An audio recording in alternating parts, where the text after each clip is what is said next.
Hi everyone, welcome back to Anu's classroom. As we all know, the term and exam is right here, right? And it starts on the 13th of December 2022, and the first subject is MMPC 1, Management Functions and Organizational Processes. Okay, so this is a special session where it is aimed at revising the important topics in this whole subject. Okay, so just a few touch points, some of the important recurring concepts. I thought we will have a short session in discussing them. Okay, so it is going to be just a half an hour session. We will try to cover as much as possible. Okay, so let's get started. So first and foremost, when we study about management function, we need to know what management is. So there are many definitions of management, but one of the easiest I felt personally is Mary Parker's definition. So according to Mary Parker, she is defined management as the art of getting things done.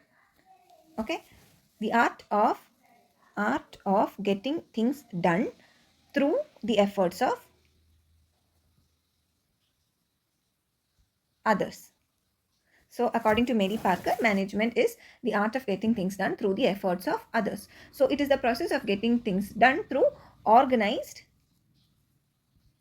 group efforts. Okay, and this is a very apt definition, I would say, because the essence of management itself actually revolves around how we can manage people as well as other resources in the organization, right? Both internal as well as external, so that the goals or the mission or the vision of the organization, the targets of the organization is achieved, right?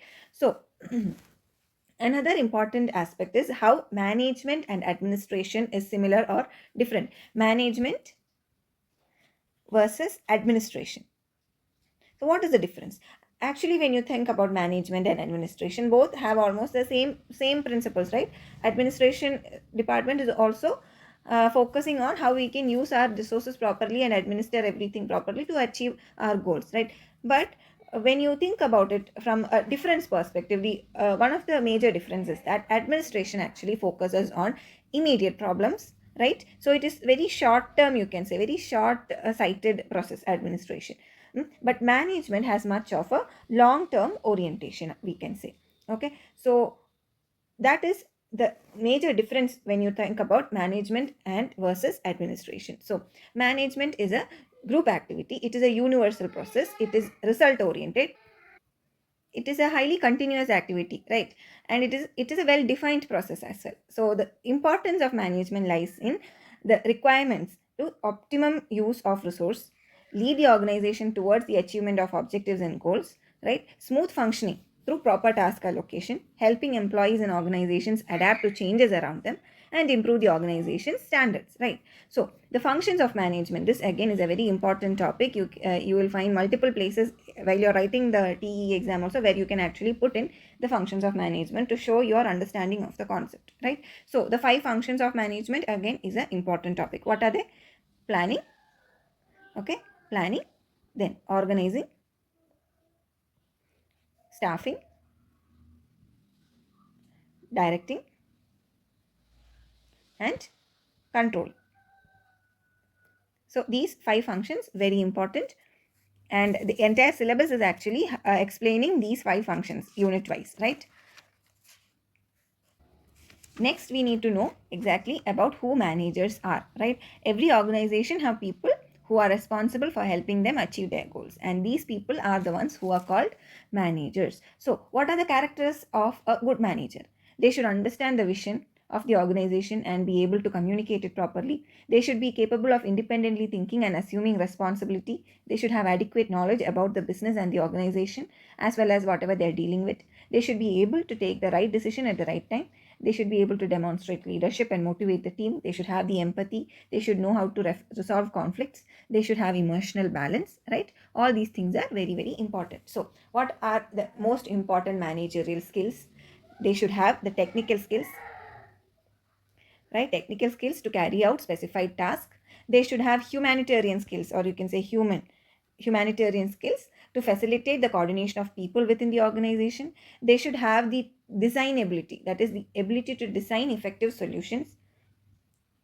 They should have the conceptual ability to view the organization as an integrated system. They should be able to see the big picture, right? So conceptual skills.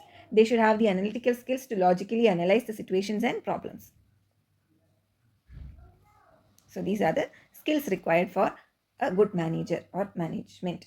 Okay. So next, earlier management or manager was responsible for allocating resources and allocating jobs to people, all such things, right? But right now, the role of managers are also changing little by little, right?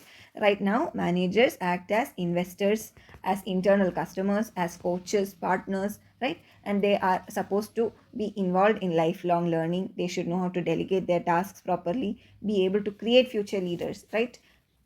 Innovation, they should have adequate skills for innovation. They should have a proactive attitude and out of the box thinking as well as working capabilities.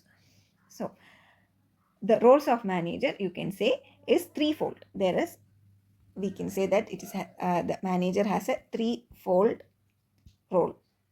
So what are the threefold roles? First is the interpersonal role. In that, the manager acts as the figurehead, as a leader, as a liaison, right? Then we have the informational role. In the informational role, the manager has to monitor the organization. He should act as a disseminator of information. He should act as a spokesperson for his teammates, right? Then he should also have a decisional capability. So decisional role also is there. In the decisional role, he has to act as an entrepreneur. He should act as a disturbance handler, as a resource allocator, and as a negotiator, right? So all these are very important roles of managers in today's organization. Then another important or frequently occurring concept we have in throughout MMPC 4, okay, it occurs in multiple places in under multiple situations, is the theory of X and theory of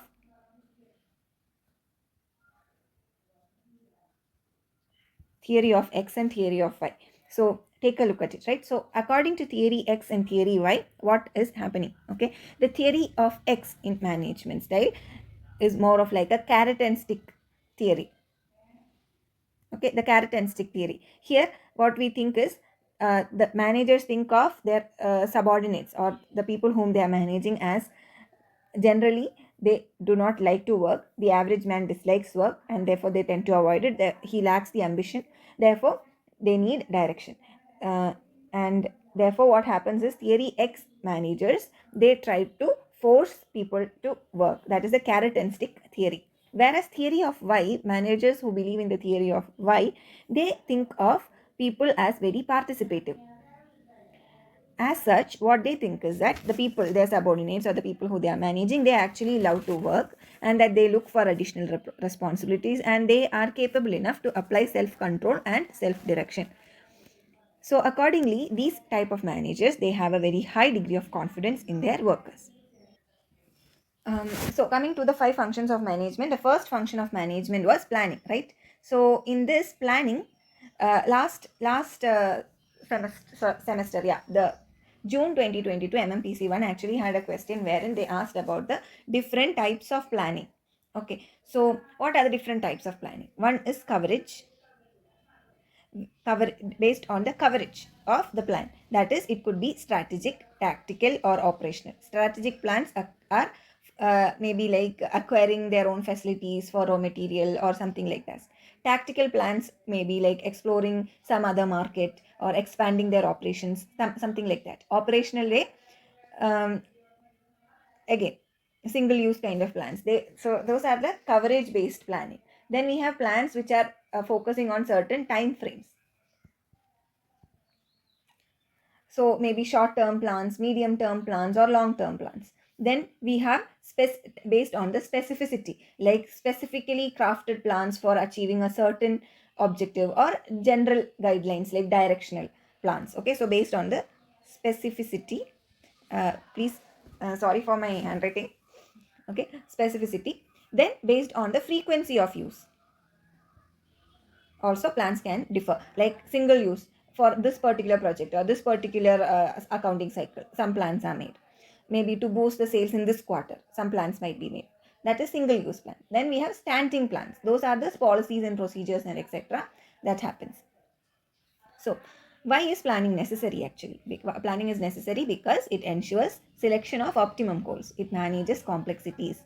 It's uh, it can help the organization survive environmental change, protect them from failures, unity of action, support and control coordination. Planning promotes innovative ideas and facilitates decision making.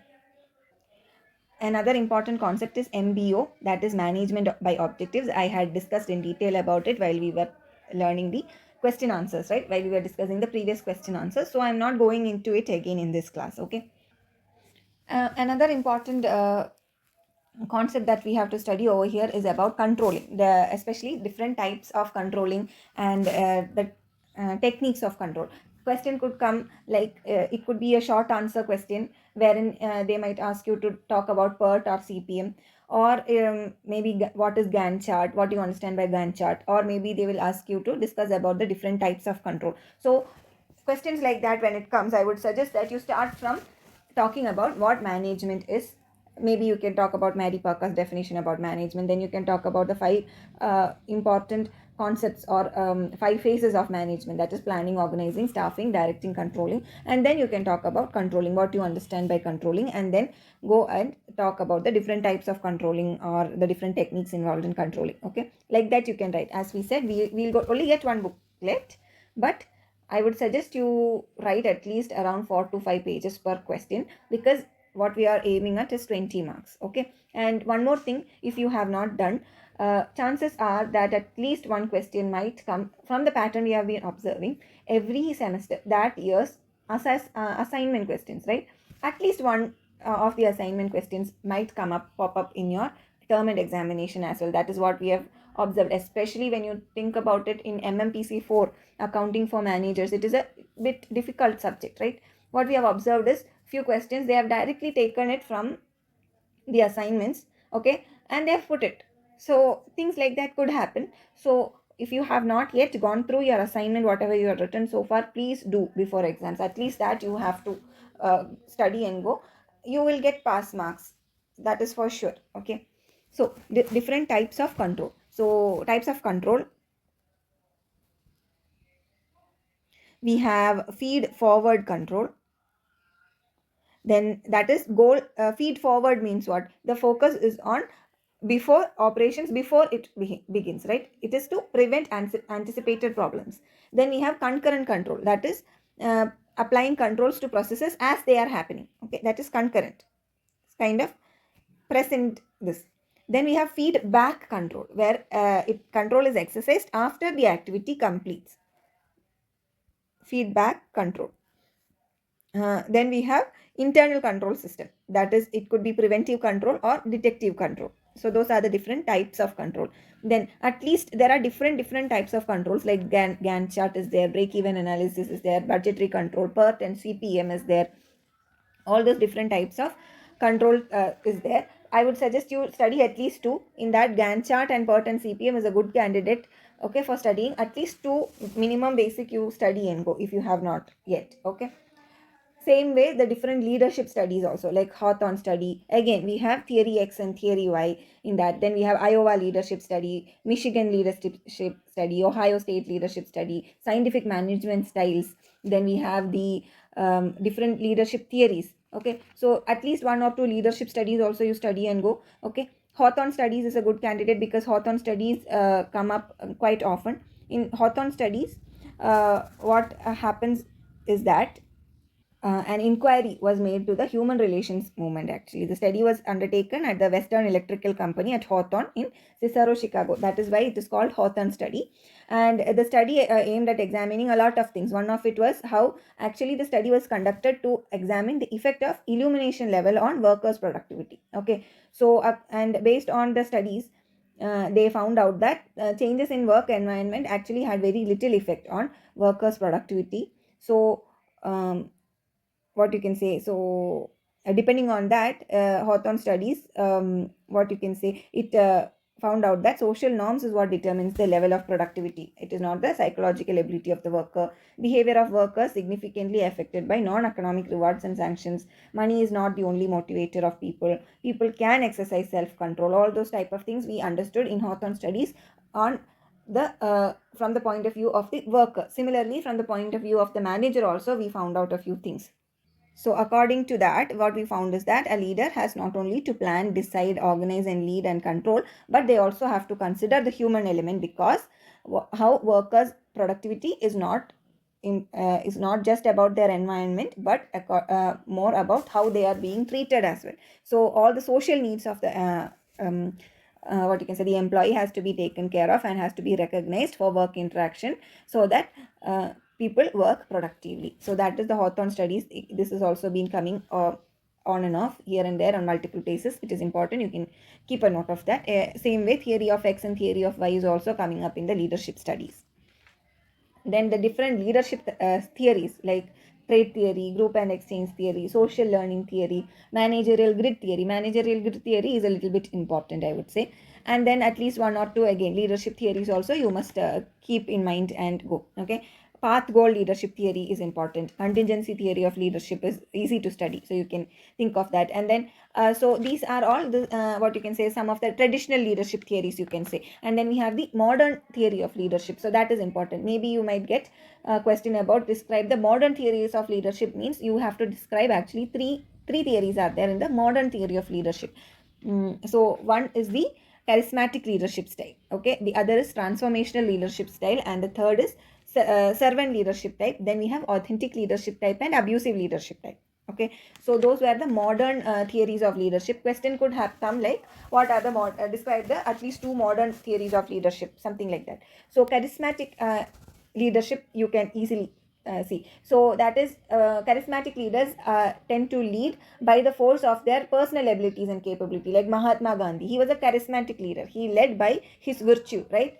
So when Gandhi has come, we the followers get a idea, get a feeling that okay, now things are going to happen. Things are going to turn our tide, right? Tide in our favor, like that. We get the feeling, right? So that is a charismatic leader. But what will happen? Charismatic leaders will produce in their followers a performance that is beyond expectations. But at the same time, people might feel that in the absence of a charismatic leader, they are powerless. That is one disadvantage, but this is what charismatic leadership theory is. Transformational leadership theory is both transactional and transformational. So transactional approaches, okay, there is a leader, we approach him, we give him something, he'll give us some output. That is a transactional leader. Whereas a transformational leader, they shift the values and beliefs and needs of their followers. Whom can we say as a transformational leader? Maybe Subhash Chandra Bose, okay, or Bhagat Singh, uh, people like that.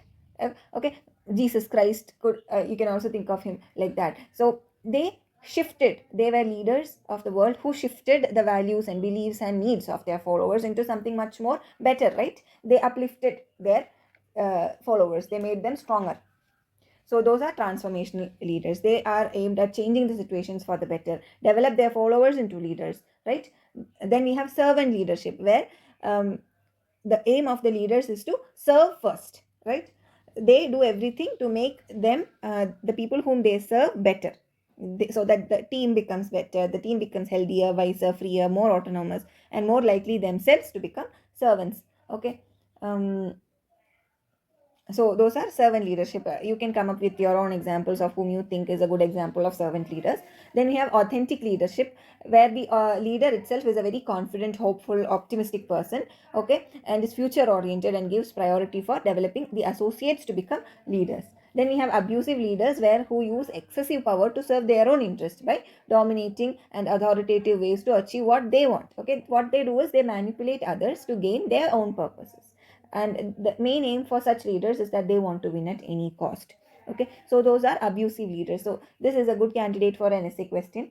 Okay, please take a note of it, the different leadership theories, traditional as well as modern. Please understand, try to understand the gist of it. Okay, then another important question over here is how to differentiate between successful and effective leaders, successful and effective leaders. So success of a manager is actually measured by how much of an output or productivity he can achieve from the group, right? So a leader, they attempt leadership on their followers, and the followers resultant behavior is what determines whether the leader was successful or unsuccessful, right? So does your leader get the work done? If it is yes, means definitely they are successful. If they do not get the work done, means they are unsuccessful. Okay, so that is a successful leader. So based on getting work done or not. Okay, then when they become effective, just because they get the work done does not mean that they are effective leaders. Okay, effectiveness of a leader is uh, measured from the employee's perspective or the subordinate perspective. Does the employee or the subordinate feel hostile towards the leader? Okay, do they fear the leader? Then that leader is not effective. But do they feel motivated and do they find their job rewarding under that leader? If yes, then they are effective leaders. Okay, so the feeling of the subordinate is what determines whether or not a leader is effective. So again, this could come up as a question: successful versus effective leader. Another important topic that you must learn and go is the different theories of motivation. So, what are the different theories of motivation? We have the Maslow's hierarchy of needs, right? Where we have safety, we have social needs. Starts with psychological needs, then we have safety needs, then we have social needs, then we have esteem related needs, and finally goes up to self actualization. Again, in this theory of motivation, again we come across this theory of X and theory of Y. Okay, then we have Herzenberg's two factor theory, where motivational factors and maintenance factors are presented. McLachlan's theory of motivation is there, Room's expectancy theory, Skinner's behaviorist theory, all those different types. At least you should know about the Maslow's theory of hierarchical needs, McGregor's theory of X and theory of Y, Herzberg's two factor theory. At least these three theories, please study and go, if not all. And goal setting theory also, if you can learn, it would be great. Okay. The next is the three phases of decision making process. It is important. The three phases of decision making theory. Okay, so the phase one is identification or recognition of the problem. Okay, that is an intelligence activity. Phase two is the development or the search and design of the potential solutions. So that is a design activity, you can say. And the third phase is the selection of of the best candidate or the best alternative. Okay, judgment, analysis, bargaining, authorization, all those things. So that is a choice activity. So the three phases of decision making includes three different activities. First is the intelligence activity, then we have the design activity where we are designing the solutions, and then we choose choice activity, we choose the appropriate solution. Okay, so the three phases of decision making process, please take a look. And similarly, the types of managerial decision, like personal and organizational decision, basic routine decisions, programmed or non-programmed, then based on the complexity, mechanistic, analytical, judgmental, and adaptive decisions, the types of managerial decisions, do take a look. Then the different models of decision making also, at least one or two models, please study and go. In case you are being asked to just randomly describe any two models of decision making, at least you will be able to write them down. In that, while we were discussing the important questions, we had come across the implicit favorite or the gamesman model for non-programmed decisions, already discussed while we were discussing the previous question papers. Please at least that you study and go. Okay, similarly, on the basis of individual and group decision also was a previous year question, it could come again. Do study and go. Then the two phenomena which are observed in group decision thinking, that is risky shift phenomena and the group think. Okay, risky shift phenomenon is that when we think about it, groups may actually take more riskier decisions than individuals, because risk takers might be persuasive, or familiarity with issues and arguments may make the people feel more confident in taking the risk, and mainly because the responsibility is diffused across the group, right? And in especially in our Indian culture, people do not like to appear cautious in a public context, so in a group we tend to take riskier decisions. So that is risky shift phenomenon. Then we have a group think, where it is a mode of thinking in a group where seeking concurrence among members become more important than a realistic appraisal of alternative course of action. So what happens is that people tend to conform with the group decision to avoid feeling outcast, right? It could have happened to us also while we were discussing, sitting and discussing stuff as a group. Most often, even though we may not agree with whatever is being discussed, we still agree with the whole group, because we don't want to be the black sheep. Okay, we don't want to be the outcast who talks back, right? So just because of that, we agree to whatever the group is saying, right? So that is what group think is. So it what happens is that actually when group think happens, the effectiveness of all the brains that are actually supposed to be collectively working to find the one best solution actually becomes futile, right? Because half of the people might be just saying they agree with whatever is being said in the group because they just don't want to feel outcasted. Now the problem is that all of them might be thinking and saying yes to a solution maybe which is put forth by just one person, right? That might be the most, what you can say, influential person in that group, could happen. So it actually nullifies the entire concept of why we actually had a group in the first place. Then about change also, it is important. The different models of change, like Kurt Levin's model, or the Beers model, Shaw's model, or Utker's model, McKinsey 7S model. Okay, McKinsey 7S model is important. You can study it and keep, because even in I think business environment or somewhere else also this McKinsey 7S model comes up. Okay, so McKinsey's 7S model actually focuses on seven internal factors. Okay, the seven S's, you can say, the value, strategy, structure, system, skill, staff, style, and all. So study the McKinsey 7S model. It will be what you can say, a good investment even for, I think it is business environment itself.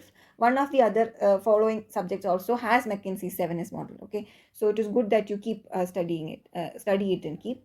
Then the different strategies to overcome change, the forms of organizational change, like there could be, it could be, changes could be due to restructuring or turnaround, mergers, acquisitions, quality management, outsourcing, all those different things. Because of all those different things, organizational change could happen. So what are the few problems that could arise when there is a change, and how can we overcome those change resistances? Keep in mind. Then another important concept is the organizational development, or OD concept, organizational development concept. So according to Beckett, OD is a effort or a plan and organization wide change. Okay, that is managed from top to increase the organizational effectiveness as well as health through a planned intervention in the organizational process using all the behavioral science and knowledge. It is an attempt to act as a catalyst to change the way people looked at themselves and others and all the processes within the business and its sphere of influence in order to make the individual as well as the organization more effective. And the different OD interventions, like planning intervention or training intervention, also you can keep in mind. Okay, then what a change agent is: it is a sponsor of change, that is a person who authorizes, sustains, and monitors the change process to ensure effective change management, like a CEO or consultant. Those are the change agents in an organization. So these, I just went through the entire subject, just touching upon a few important aspects only. Okay, so in case you have missed studying any of these, I would suggest that you take a look, especially if you have not done yet. Make sure at least the four to five questions that you had written answered for your submission of your assignments, at least that please study and go. Okay, and the general things, like what management is, the definitions, what management is, what are the different characteristics of it, or at least a few theories here and there. They are not very difficult. Okay, you just at least go and read the entire MMPC one end to end. This is applicable for all subjects, all right? It is not something specific to MMPC 1, applicable on all subjects. At least once you go through, read, at least you will get something. Okay, and you'll see the links and go. You'll surely be able to ace your exams. All the best. So tomorrow we will not be uploading any videos because day after tomorrow is your exam. You need time to study. In case you have any doubts related to MMPC 1, let me know in the comments. I will try my best to upload a video before your exam. Okay, tomorrow itself. Okay, if I'll try my best. I'm not saying I will surely be, but I'll try my best to give you the answers in case, or I'll try my best to help you understand the concepts. Okay, so all the best. I'm with you guys. We are all with you. uh, Study well, write your exam well, ace it, and come up with flying colors. Bye bye.